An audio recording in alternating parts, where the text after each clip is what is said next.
في أغلب الأحيان بيضيع هواية وقت من عنا ونحن ما بنكون منتبهين لهذا الشيء، وراح عد أشياء بتضيع وقتك من دون ما تنتبه. أول شيء واللي هي لما ما يكون عندك جدول بيضيع وقتك، لأنك ما بيكون عندك أي فكرة إيش بتسوي خلال اليوم، يعني ما بيكون عندك نظرية. بس لما بيكون عندك جدول بتعرف شنو هي الشغلات الواجب عليك إنك تنجزها بيومك.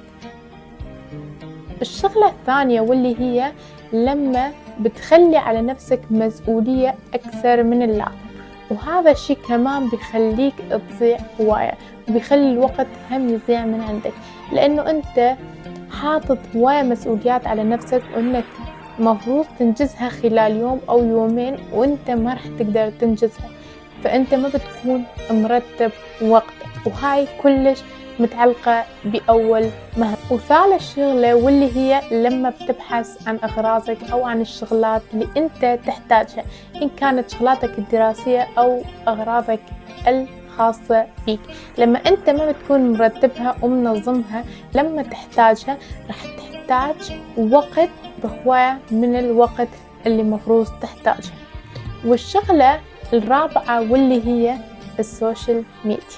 بالضبط، السوشيال ميديا هي أخطر منصة لتضييع الوقت. بالضبط، لأنه نحن ما بنكون منتبهين إيش قد نحن دا نقضي وقت على السوشيال ميديا، ولما نحن ما يكون عنا جدول بيا ساعة ننجز يا شغلة هيج منضيع هواية وقت على السوشيال ميديا ونحن ما منتبهين. والشغلة الخامسة واللي هي مشتتات اللي بتصير حواليك، بتخلي إنه أي شيء ياخذ من تركيزك أو ياخذ من وقتك من دون ما تكون منتبه، وهذا الشيء كمان بيضيع كلش هواية وقت.